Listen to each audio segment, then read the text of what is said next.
Assalamualaikum warahmatullahi wabarakatuh. My name is Muhammad Akil Aziz bin Azman. My MATEMATIK numbers is DB240174. Let's start by understanding the concept of continuity and discontinuity. For continuity, a function is said to be continuous at a point if its value does not suddenly change at the point. Formally, a function f is continuous at a point a if first the function is defined at a, and then the second one is the limit of the function as s to a exists, and the third one is the limit equal the function's value at a. Now I will explain about discontinuity.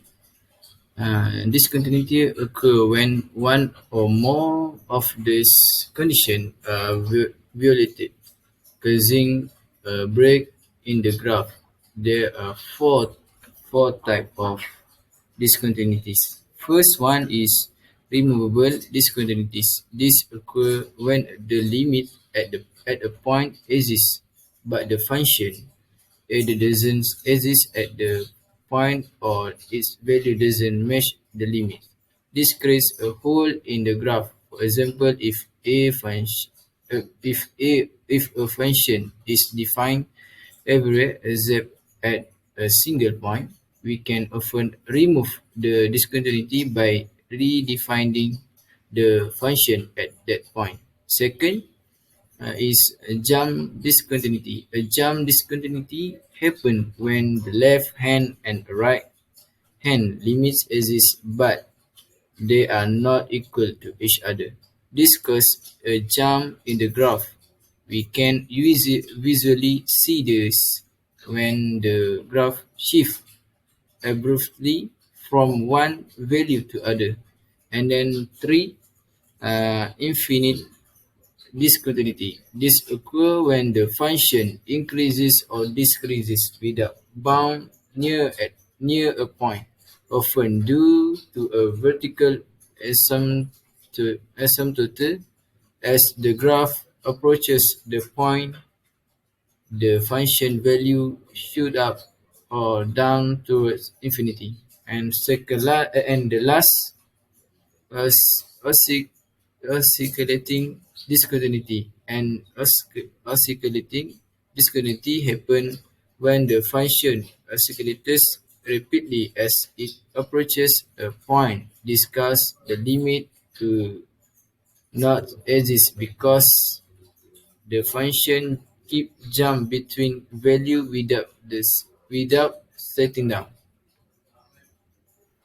Okay, now that we understand continuity and discontinuity, let's talk about an important theorem related to continuous function and how limits play a role in determining whether a function is continuous. One of the key theorems in calculus is the intermediate value theorem, or IVT. This theorem states that if a function is continuous on a closed interval AB, then the function must take every value between FA and FB at least once within interval. In simple terms, if a function is continuous, it cannot skip or jump over any value. So if you start at FA and end at FB, the function will pass through every value between FA and FB at some point. Example, if FA equal to 2 and FB equal to 5, then the function must take all values between 2 and 5 somewhere in the interval AB. This is guaranteed by the IVT, assuming the function is continuous or on that interval. And then next, let to let look at the relations between limits and continuity.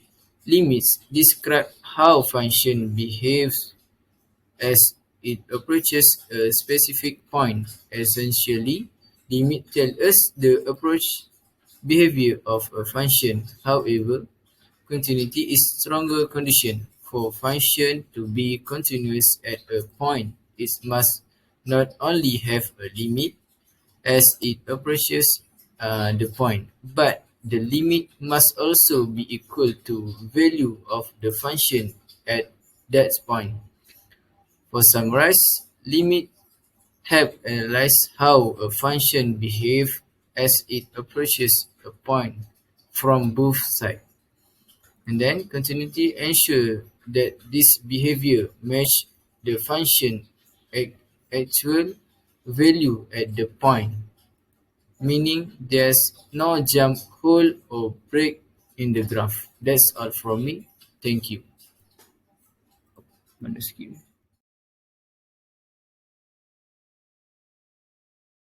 Assalamualaikum warahmatullahi wabarakatuh. My name is Tengku Ahmad Najib bin Tengku Said. My metric number is DB240153. Today I will present about part B, function analysis. Okay, we move first one, function one, removable discontinuity. First, let's look at function which is function one, which demonstrated removable discontinuity. In this function, we identify a potential discontinuity at x equals to 1.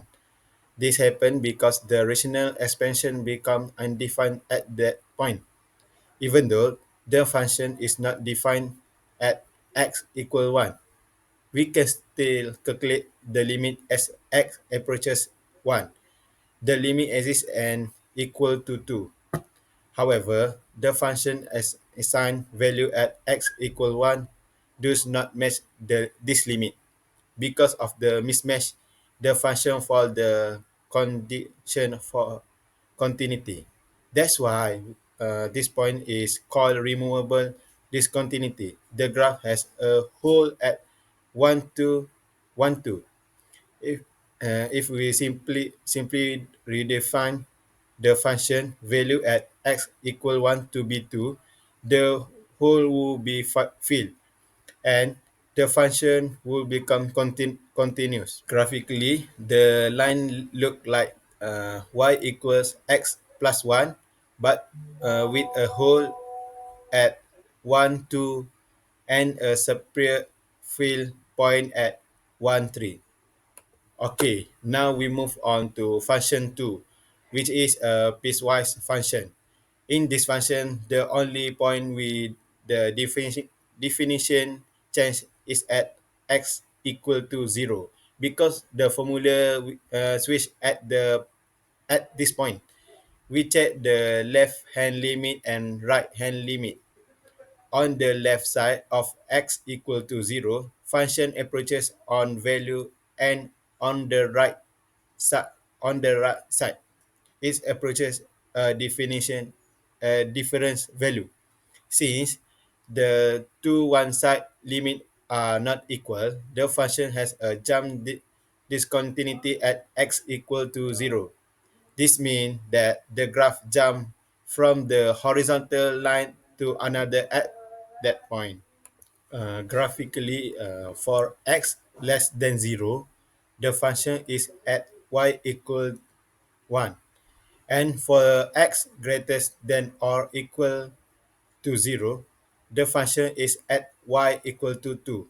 So there is a visible jump from 1 to 2x equals 0.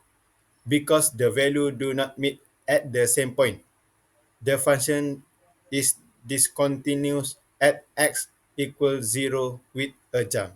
That's all for me. Thank you. Assalamualaikum warahmatullahi wabarakatuh. My name is Muhammad Nazim Hakim bin Zainuddin. My metric number is DB240161.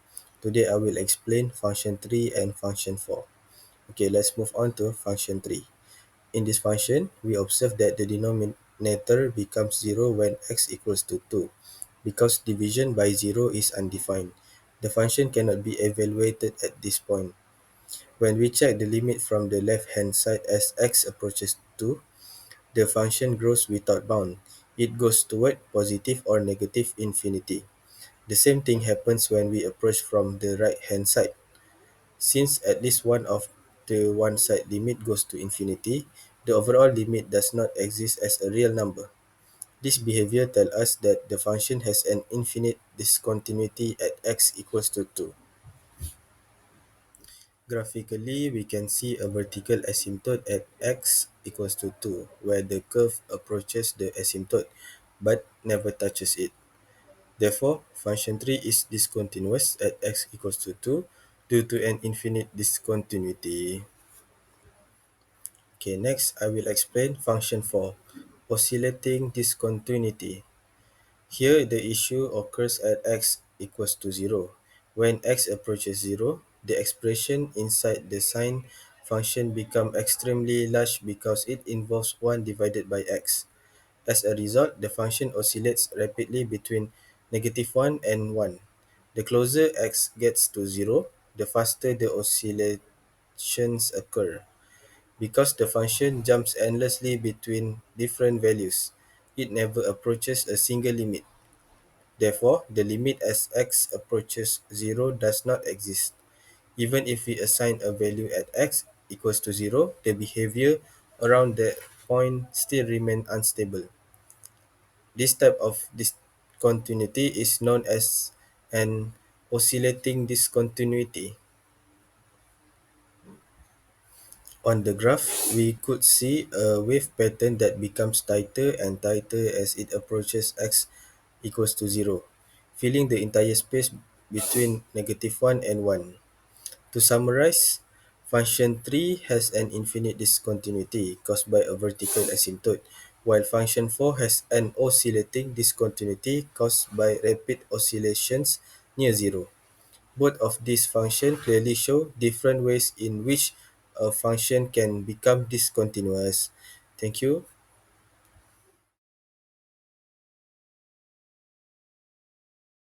Hello, Assalamualaikum. My name is Muhammad Shahir Musli. My number is DP 240146. Now, I will explain a real-life situation involving electricity bills, specifically the TNB block tariff system. TNB use what is called a block tariff system. This means the cost of electricity depends on how much you use. Each blocks or range of usage is charged at a different rate. Uh, uh, Next, price-wise cost function section. Let's X present electricity usage in kilowatt-hour. The total cost function is written as a price-wise function. For the first block, C of x equals 0.218 x for 0 less than x less than for equal to 100. For the second block, C of x equals 43 plus 0.334 times bracket x minus 200 for 200 less x less than for equal 300. For the third block, C of x equals 76.0 plus 0.516 times bracket x minus 300 for x greater than 300. My name is Siti Nur Aina Husna binti Syekh Muhammad Syahrir. My number matrix is 240150. So I will explain about the function is continuous. So the cost function is continuous because the total cost does not change abruptly when the tariff rate shift at 200 kWh or 300 kWh. Each unit tariff block begins exactly where the previous one ends, causing the cost to rise smoothly without any jump. If the total costs were plotted against electricity usage, the graph will increase steadily with no gaps, no sudden step, and no broken segment. Instead, it will consist of straight lines that meet perfectly at each block boundary. Even though the function uses different formulas for different users' range, the overall graph remains smooth, connected, and unbroken. For this reason, the electricity cost function is regarded as continuous. Now let's look at example of continuity at x equal to 100. We check the limit of a cost function of both sides. The left hand limit as x approach to 100 from the left is c of x equal 43.6. The right hand limit as x approach to 100 from the right is also c of x equal 43.6. Since both limits are equal, the function is continuous at x equal to 100. The same reasoning also applies at x equal 300. This shows that the electricity tariff is a practical example of continuous price-wise function, even though each using block has a different rate. The cost at the end of one block always matches the start of the next block. Because of that, the overall cost function remains smooth and continuous for all electricity using levels. That's all from me. Thank you.